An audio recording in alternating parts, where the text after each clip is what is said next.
তওবা মানে আমি আল্লাহর কাছে আমি নিজেকে আমি মালিকের কাছে সমর্থন করলাম, ধরা দিয়ে দিলাম, মালিকের কাছে ক্ষমা চাইলাম। ওগো আল্লাহ, আমার জিন্দেগিতে শুরু থেকে নিয়ে শেষ পর্যন্ত যত গুনাহ করেছি আল্লাহ আমি তওবা করিতেছি, আর গুনাহ করব না। এমন মাকসাদ নিয়ে যেই বান্দারা এই প্যান্ডেলের ভিতরে বসেছেন, আল্লাহর কসম আমার আল্লাহ ওই বান্দাকে মাফ না করে পারে না। আল্লাহর পয়গম্বর বলেন, কাটি দিলে তওবা করার পর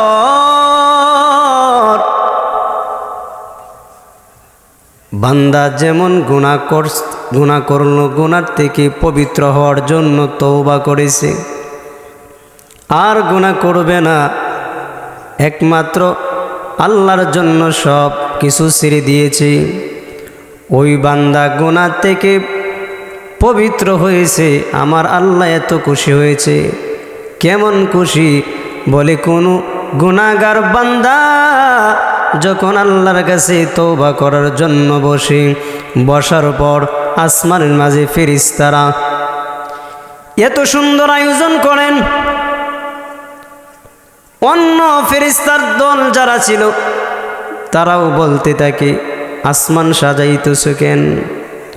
বলে এমন একটা মজলিসে বসে বসে আল্লাহর বান্দারা তওবা করার জন্য বসেছে, কিন্তু এখনো তওবা করে নাই। শুধু তওবাকারীদের জন্য আমার আল্লাহ শুধু আসমানটাকে সাজাই নাই, আমার আল্লাহ এত খুশি হয়েছে, খুশি হয়ে ওই বান্দাকে মাফ করে দিয়েছেন। এই জন্য রে যুবক, ও আমার পর্দালের মা, ও বৃদ্ধ বাবাজিরা, আমি আপনি যারা এখানে বসেছি, বলেন তো দুনিয়ার হায়াতের জিন্দেগি কতদিন? 50, 60 থেকে 100 বৎসর, এরপরে তো আর তাকা যাবে না, না তাকা যাবে। আমার আপনার মতন মানুষ ছিলেন হযরত উমর ফারুক রাদিয়াল্লাহু আনহু। যেই সাহাবীর নাম বলেছি, বলেন তো সাধারণ কোন সাহাবী? আমার আপনার নাকের সামনে দিয়ে মাছি গেলে যেমন মনে হয়, এই যে জীবনের শুরু থেকে নিয়ে শেষ পর্যন্ত যে গুনাহ করতেছি মনে হয় মাছি যাইতেছি, গুনাহটাকে গুনাই মনে হয় না।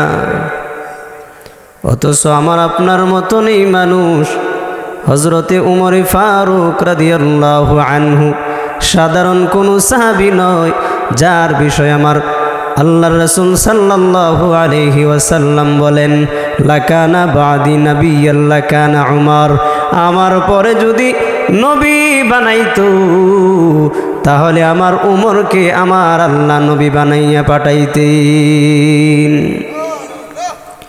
সেই দামি সাহাবী মৃত্যুর আগ পর্যন্ত কান্না, কি পরিমাণ কান্না করেছেন উমর ফারুক রাদিয়াল্লাহু আনহু। আল্লাহর পয়গম্বর যখন বিদায় হজের সময় ভাষণ দিলেন, ভাষণ দেওয়ার সময় সাহাবায়ে কেরামদের সামনে ডাক দিয়ে বলেন, ও সাহাবীরা শুনে নাও, আমার ডান পাশে হলেন আবু বকর, বাম পাশে হলেন উমর। এই যে দুইজন, দুনিয়াতে দুইজন ওজির আছেন, একজন হলো আবু বকর আর একজন হলো উমর। আসমানের মধ্যে দুইজন ওজির আছেন, একজন হলো জিবরাইল আর একজন হলো মিকাইল। আসমানের মধ্যে যারা ওজির আর জমিনের মধ্যে যেই দুইজন ওজিরের কথা বললেন, ডান পাশে আবু বকর, বাম পাশে উমর, সাহাবায়ে কেরামদের সামনে বলে দিলেন, আমার উমরকে আমার আল্লাহ এত ভালোবাসছেন, আর আমার আবু বকরকে আমার আল্লাহ এত ভালোবেসেছেন। আবু বকরের মর্যাদা, উমরের মর্যাদা সাহাবাই কেরামদের সামনে বর্ণনা করে দিলেন। ওই উমর আল্লাহ পাক রব্বুল আলামিনের সামনে যে দাঁড়াবে, এই বয়ে জীবনটা বড় পর্যন্ত, মৃত্যুর আগ পর্যন্ত কান্না করেছেন। নিজেকে নিজে দুর্র মারতেন, শাস্তি দিতেন, একটা বেত রাখতেন আর বলতেন, হে উমর, তোর মতন নাফরমান জাহান্নামের লাকড়ি ছাড়া আর কিছুই না। যে উমরের জিন্দেগি মৃত্যুর আগ পর্যন্ত যে উমর কান্না করেছেন, সাধারণ কোন সাহাবী না রে বাবা। যখন মৃত্যু শয্যায় হয়ে যাবেন, মৃত্যুর আগে এমন পরিস্থিতি হয়ে গেল, হযরত উমর রাদিয়াল্লাহু আনহু ওনার সন্তানকে ডাক দিয়ে বলেন, আব্দুল্লাহ, আমি দুনিয়া থেকে চলে যাব, কিন্তু আমি দুনিয়া থেকে চলে যাওয়ার পর আমার যেই জায়গায় দাফন করা হবে, ওই জায়গাটুকু একটু গিয়ে আম্মাজানকে জিজ্ঞাসা করো আমাকে দিতে পারবে কিনা, আমি ওই জায়গায় শুইতে চাই।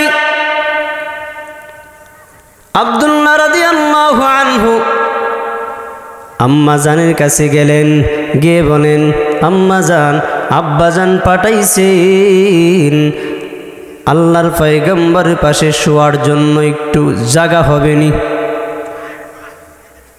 আম্মাজান আয়েশা সিদ্দিকা রাদিয়াল্লাহু তাআলা আনহা বলেন,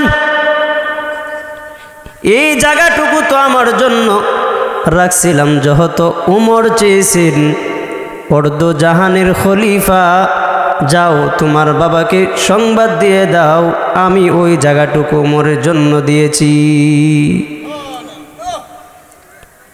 আমি যেই কথাটা বলতে চাইতেছি রে যুবক, ও পর্দালের মা,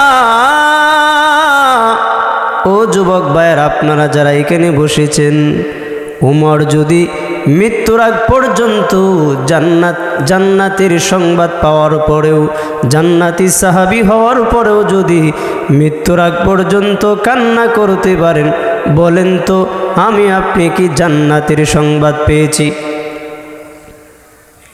যারা আরামায় এসে ঘুমায়, যারা নামাজ পড়ে না, রোজাও রাখে না, গুনার দিকে দৌড়ায়, উমরের মতন বান্দা জান্নাতের সার্টিফিকেট পাওয়ার পরেও মৃত্যুর আগ পর্যন্ত কান্না করেছেন, বলেন তো আমি আপনি গুনাহ করার পর কতদিন কান্না করেছি? কোন ওসিলা দিয়ে জান্নাতে যাব? ওসিলা তো লাগবে, লাগবে কিনা? ওসিলা ছাড়া জান্নাতে যাওয়া যাবে? আব্দুল্লাহ রাদিয়াল্লাহু আনহু উমরের কাছে সংবাদ দিলেন, আব্বাজান, আম্মাজান তো আপনার জন্য জায়গা বরাদ্দ করে রাখছে, দিয়েই দিছে। উমর ডাক দিয়ে বলেন, এ সন্তান,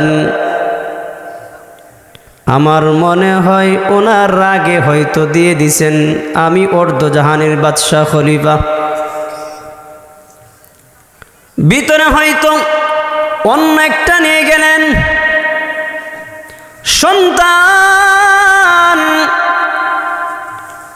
উমরে যখন বললেন, উমর রাদিয়াল্লাহু আনহু বলেন, সন্তান হবে না, হবে না, আমি যখন দুনিয়ার থেকে চলে যাব, দুনিয়ার থেকে চলে যাওয়ার পর আমি উমরের লাশটা রওজার সামনে নিয়ে রাখার পর আবার আম্মাজানকে জিজ্ঞাসা করবা, যদি আম্মাজান অনুমতি দেয় এরপরে আমাকে শোয়ার ব্যবস্থা করবা, না হয় অন্য জায়গায় আমাকে দাফন করে দিবা।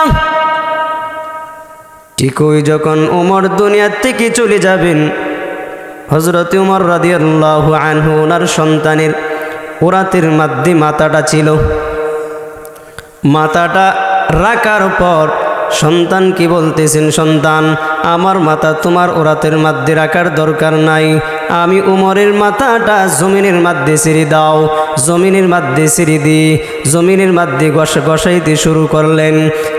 এই গাল দিয়ে গসতে লাগলেন, ওই গাল দিয়ে গসতে লাগলেন, আর কান্না করতেছিলেন, রে মালিক আমার মতন জাহান্নামের আসামি, আমার মতন গুনাহগার, ওগো আল্লাহ আমার মতন জাহান্নামের আসামি মনে হয় কেউ নাই। উমর বলতেন, এই দুনিয়ার মানুষ, উমর রাদিয়াল্লাহু আনহু কান্না করতেন আর বলতেন, আমার মনে হয় জাহান্নামে যদি কাউকে দেয় তাহলে আমি উমরকে ছাড়া আর কেউ জাহান্নামে যাবে না। অর্ধ জাহানের খলিফা উমর জান্নাতের সংবাদ পাওয়ার পরে মরণের সময় কান্না করেছেন আর বলতেছেন, আমার মতন জাহান্নামের আসামি কেউ নাই। এই জন্য আমি আপনি যারা এখানে বসছি একমাত্র আল্লাহকে খুশি করব, আর দুনিয়ার কোনো কাউকে খুশি করার দরকার নাই। ঠিক কিনা জোরে বলেন? কাটি দিলে তওবা করব। আমি আপনি যারা এখানে বসছি এইখানে নিয়ত করব, আমার জীবনে শুরু থেকে নিয়ে শেষ পর্যন্ত এই পর্যন্ত যত গুনাহ করেছি আজ থেকে তওবা করব, আমার জীবন চলে যাবে, এরপরেও গুনাহ করব না। তওবা করে এখন থেকে আমার জীবনকে নতুনভাবে আবার শুরু করব। কারণ আমার আল্লাহর কাছে যখন বান্দা মাফ চাই, আমার আল্লাহ ওই গুনাহগার বান্দার তওবাটা এমনভাবে কবুল করেন, এমনভাবে খুশি হন, বলে আমার আল্লাহ যদি খুশি হয় আর দুনিয়ার মানুষ যদি বেজার হয়ে যায়, বলেন তো দুনিয়ার মানুষ বেজার হয়ে গেছে এই জন্য কিছু আসে যায়? আমার আল্লাহ তো ক্ষমার জন্য বসে আছে। বনি ইসরাইলের খানদানের এক বান্দা ছিল, আমার আল্লাহ যে তওবা কবুল করার জন্য বসে আছেন। 99টা খুন করছে। কয়টা? 99টা খুন করার পরে এবার চিন্তা আসছে, আমি তো মরে যাব, যে কোন গোলা করেছি, যে মার্ডার গোলা করেছি, এটার জন্য তো আল্লাহর কাছে জবাবদিহি করতে হবে, জাহান্নামের আসামি হতে হবে। এই চিন্তা এখন মাথার ভিতরে ঢুকছে। মাথার ভিতরে ঢোকার পর চিন্তা করতেছে, আমি কার কাছে যাব? ওই আল্লাহর বান্দার সামনের দিকে আগাইতেছে, বড় আবেদ গিয়ে জিজ্ঞাসা করলেন, আমি তো 99টা খুন করছি, মার্ডার করে ফেলছি, আমার কি তওবার কোনো সুযোগ আছে কিনা আমাকে একটু বলে দাও। ওই আল্লাহর বান্দা বলে, 99টা খুন করছো, এখন আসছো তুমি তওবা করার জন্য, তুমি তওবা করলে কোনো কাম হবে না। এই আল্লাহর বান্দা চিন্তা করে, 99টা খুন করলাম, ওরে আর আস্থা রাখবো না, ওরেও মেরে ফেলবো। সাথে সাথে ওই বান্দারও মেরে ফেললেন। এবার আবার চিন্তা ঢুকছে, আমি যারে মারলাম তওবার তো কোনো সুযোগ হবে না। এলাকার মানুষদের কাছে জিজ্ঞাসা করতে লাগলেন, আমি তো অনেক গুনাহ করে ফেলছি, আমার মতন নাফরমান কেউ নাই, আমাকে একটা জায়গার সন্ধান বলে দাও, যেই জায়গায় যাওয়ার পর আমার আল্লাহ আমাকে মাফ করবেন। ওই গ্রামের মানুষ সবাই তার একটা রাস্তা দেখায় দিছে, অমুক গ্রামের মধ্যে যাও।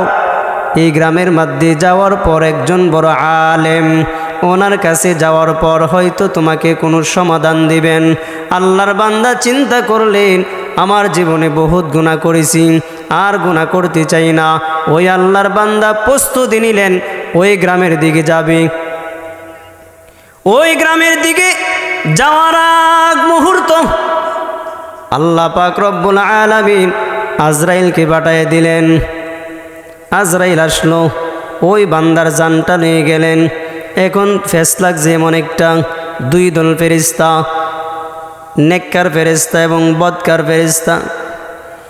দুই দল ফেরেশতার মাঝে এমন অবস্থা শুরু হয়েছে, রহমতের ফেরেশতারা কয় আমরা নেমু, আর গজবের ফেরেশতারা কয় আমরা নেম।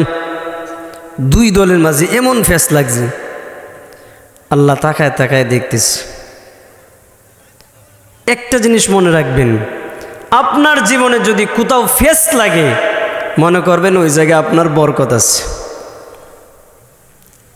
মাঝে মাঝে আল্লাহ এমন ফেস লাগাবে, এই ফেসের মাঝে আপনার বরকত রাখছে। আল্লাহ রব্বুল আলামিন তাকায় তাকায় দেখতেছি, রহমতের ফেরেশতারাও টানে, গজবের ফেরেশতারাও টানে। রহমতের ফেরেশতারা বলেন আমরা নিব, গজবের ফেরেশতারা বলেন আমরা নেম। ওর জীবনে গুনাহ ছাড়া আর কিচ্ছু নাই, ও 100টা খুন করছে।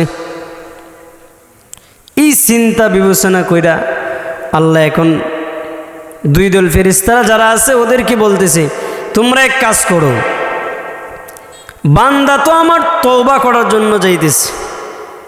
নিয়ত কি? তওবা করবে, এখনো তওবা করে নাই, শুধু নিয়ত করছে। ও নবীর উম্মতের দল, শুধু নিয়ত করলেন, তওবা করে নাই। বান্দা ওই গ্রামের দিকে যে যাইতেছিল, আজরাইল তো নিয়ে গেলেন যান। এখন রহমতের ফেরেশতা আযাবের ফেরেশতাদের মধ্যে একটা ঝগড়া আমার আল্লাহ জানায় দেয়, এ ফেরেশতার দল, আমার বান্দা যে তওবা করার জন্য যেই গ্রামের দিকে যাইতেছে এবং যেই গ্রাম থেকে আসলেন, তোমরা একটু ওই জায়গায় মাপ দাও।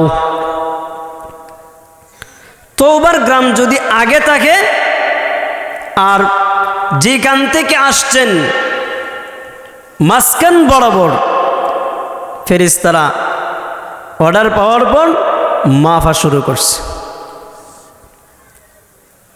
দুই দল ফেরেশতারা যখন মাফা শুরু করছে, আমার আল্লাহ জানায় দিছে যেই গ্রাম থেকে আসছে এই গ্রাম কি বলেন, এই তুমি একটু পিছনে যেও গা। আর যেই গ্রামের দিকে বান্দা যাইতেছিল ওই গ্রামকে বলেন একটু আগায় যাও। আমার আল্লাহ কেমন দয়া করছে, ওই গ্রামটাকে বললেন একটু এগিয়ে যাও, আমার বান্দা আমাকে খুশি করার জন্য আসতেছিল, আসতে পারে নাই, আমি আল্লাহ তাকে সুযোগ দেই নাই। তবে বান্দা আমি আল্লাহর কাছে তওবা করার জন্য আসছিল। যাও যাও, আমার বান্দা একমাত্র আমাকে খুশি করার জন্য তওবা করার জন্য যেহেতু যাইতেছিল, আমি আল্লাহ আমার বান্দাকে মাফ করে দিয়েছি।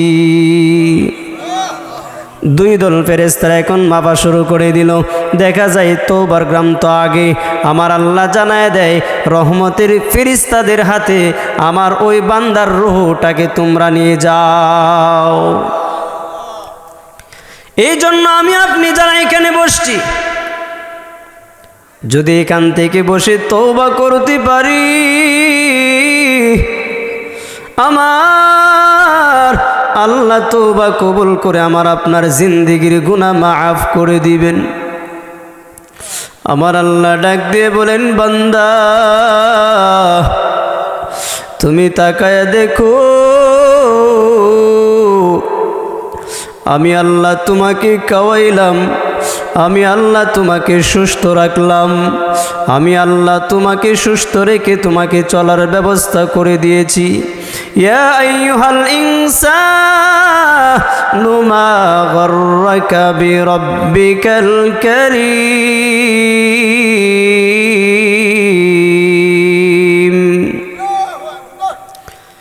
আমার আল্লাহ জানায় দেয়,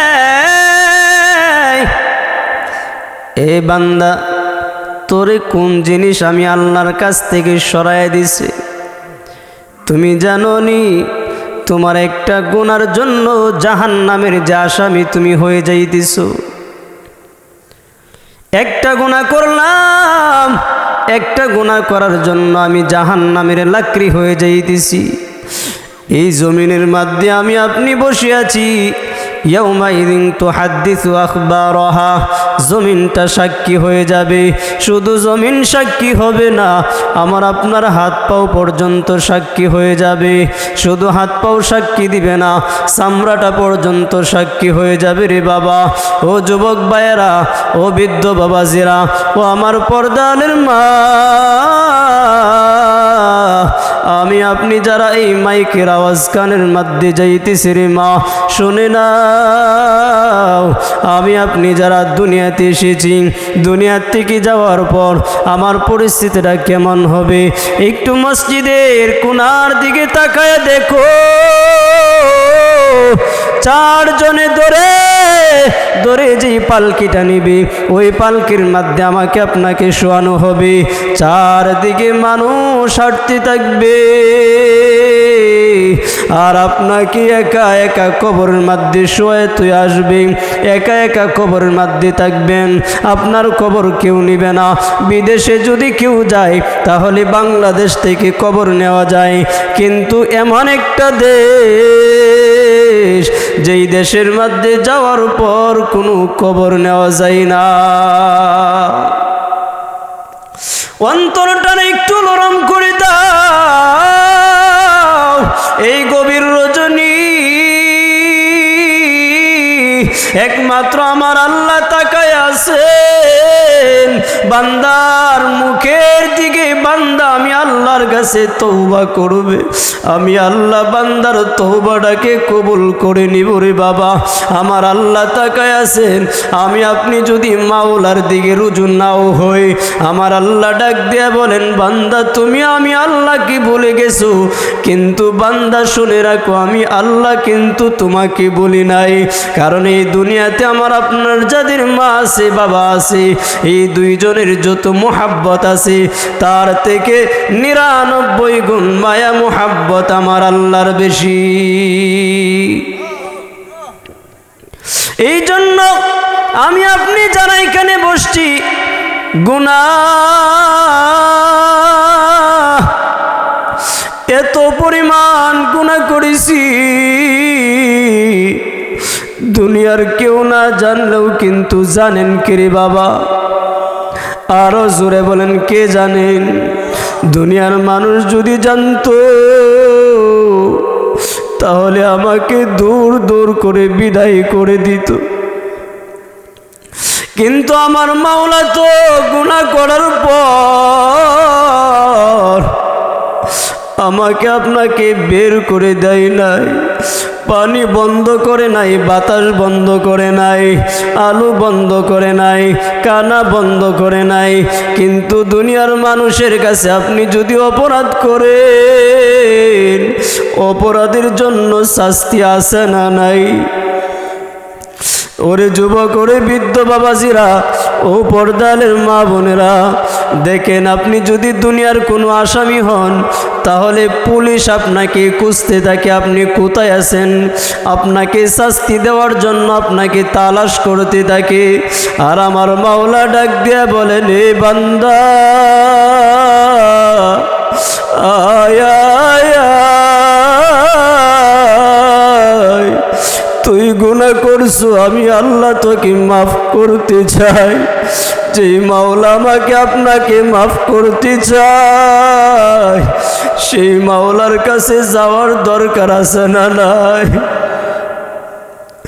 ও যুবক ভাইয়েরা, ও বৃদ্ধ বাবাজিরা, ও মা বোনেরা, আপনাদের কানের মধ্যে যে আওয়াজটুকু যাইতেছে রে মা, আপনি একবার চিন্তা করে দেখেন, ভেবে দেখেন, আমার আপনার জীবনে গুনাহ ছাড়া আর কিছুই নাই।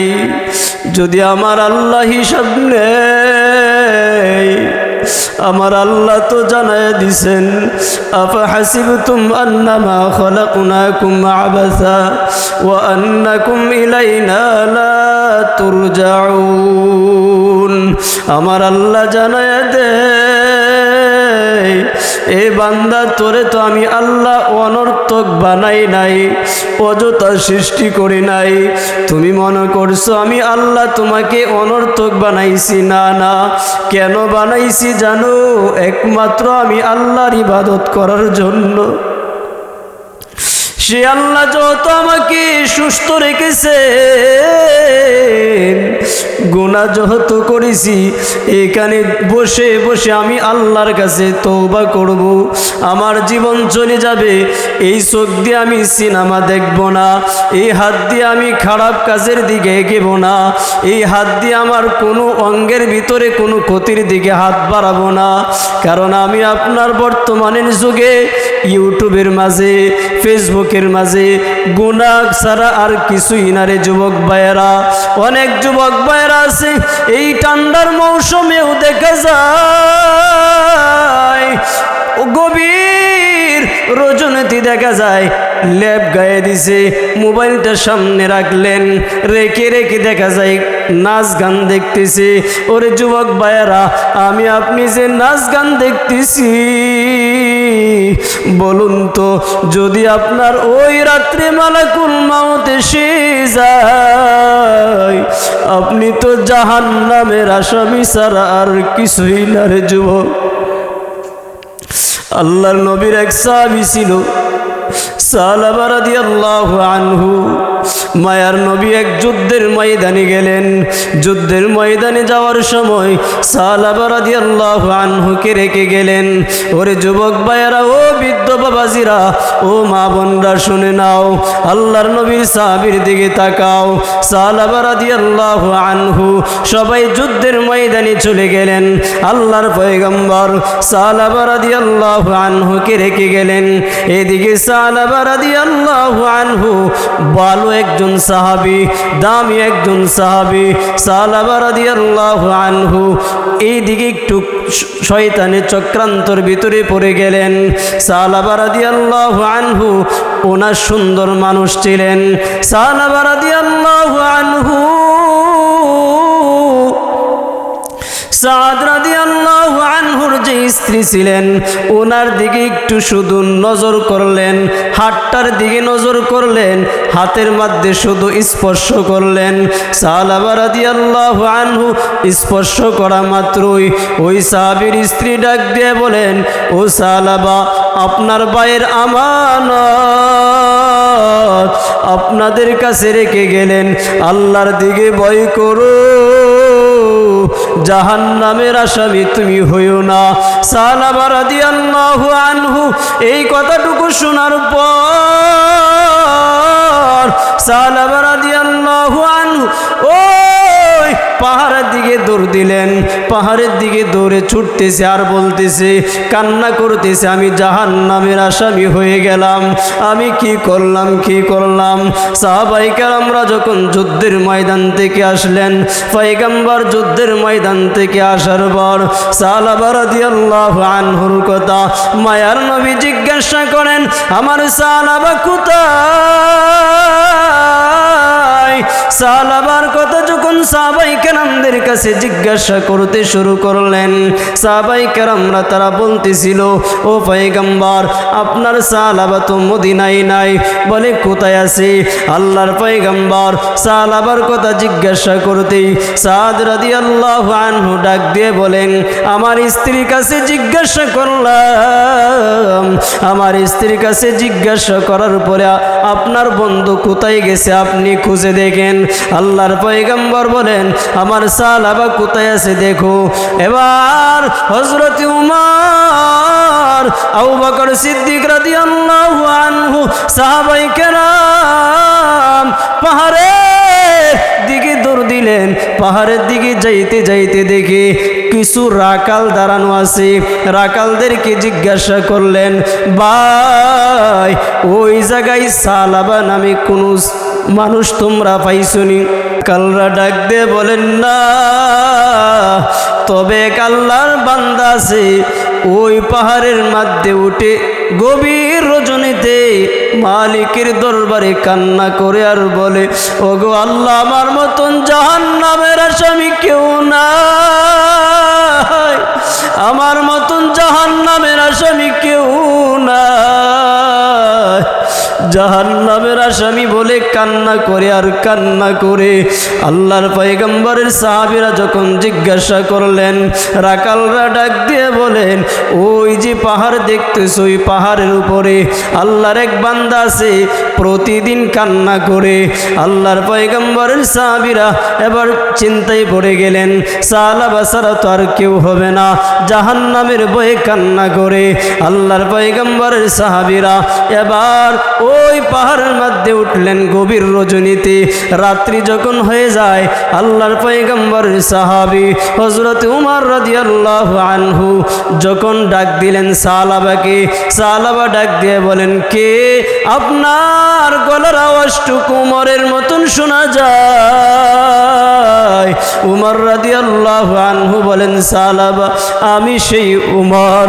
সাহাবা ডাক দিয়ে বলেন, ভাই কেন এসেছেন? বলে, তোমাকে নেওয়ার জন্য এসেছি। বলে, না না, আমার এই চেহারা মদিনায় কাউকে দেখাইতে পারবো না। সাহাবা রাদিয়াল্লাহু আনহু কান্না করে বলে, মদিনার মধ্যে আমার এই চেহারা কাউকে দেখাইতে পারবো না, ভাই তোমরা চলে যাও। উমর রাদিয়াল্লাহু আনহু বলেন, না, আপনাকে না নিয়ে যাব না, মায়ার নবী তোমাকে তালাশ করতেছেন। সাহাবা রাদিয়াল্লাহু আনহু বলেন, ভাই উমর, আমার জীবনে এত গুনাহ করেছি, আমার আল্লাহ কি আমাকে মাফ করবেনি? উমর রাদিয়াল্লাহু আনহু বলেন, চলো আল্লাহর পয়গম্বরের দরবারে চলো। আল্লাহর পয়গম্বরের দরবারে আসার পর সাহাবা রাদিয়াল্লাহু আনহু আল্লাহর পয়গম্বর নামাজে দাঁড়াইলেন। নামাজে যখন দাঁড়ায় গেলেন, সাহাবা রাদিয়াল্লাহু আনহু মসজিদের ভিতরে ঢুকলেন। ঢুকার পর আল্লাহর পয়গম্বর যখন পড়তেছিলেন, আল্লাহকুমুত তাকাসুর আল্লাহকুমুত তাকাসুর হাত্তা যুরতুমুল মাকাবির, এই শব্দটুকু পড়ার সাথে সাথে সাহাবা রাদিয়াল্লাহু আনহু একটা বড় বিকট আওয়াজ দিলেন। আওয়াজ দিয়া জমিনের মধ্যে পড়ে গেলেন। এইদিকে নামাজ শেষ হয়ে গেছে। আল্লাহর পয়গম্বর সাহাবার চেহারার দিকে তাকায় দেখে সাহাবার অন্তর থেকে যেন একটা প্রাণ পাখি উড়ে গেছে। প্রাণ পাখিটা যখন উড়ে যায়, আল্লাহর পয়গম্বর তাকায় তাকায় দেখতেছে রহমতের ফেরেশতারা সাহাবার রুহুটুকু নেওয়ার জন্য পাগল পারা হয়ে গেলেন। আল্লাহর পয়গম্বর বলেন, ও সাহাবীরা, আমার সাহাবার জন্য তোমরা কবর খনন করতে পারো, আমার সাহাবাকে গোসল দাও। সাহাবা রাদিয়াল্লাহু আনহুকে গোসল দিলেন, জানাজা নেওয়ার জন্য প্রস্তুতি করলেন।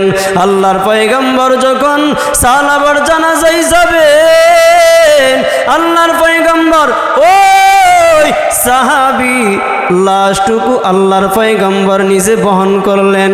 সাহাবায়ে কেরামরা তাকায় দেখি আমরা পোড়া পাউটুকু জমিনের মধ্যে ফেলাই, কিন্তু আল্লাহর পয়গম্বর বুড়ো আঙ্গুল দিয়া বর করে করে যাইতেছেন।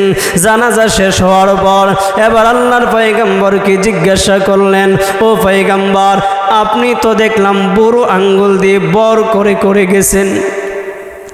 আল্লাহর পয়গম্বর বলেন, ও সাহাবীরা শুনো, আমার সাহাবার জানাজায় এত পরিমাণ ফেরেশতা হয়েছে, এত পরিমাণ ফেরেশতা হয়েছে, কারণ ফেরেশতাদের কদম পালানোর মতন আমি যে তাদের পাকার মধ্যে পারে দিতেছি, এত পরিমাণ ফেরেশতারা তার জানাজায় শরীক হয়েছে। আমি রাহমাতাল লিল আলামিন পা রাখার মতন জায়গা নাই। কেমন সাহাবী! ও যুবক ভাইয়েরা, ও পর্দার মা,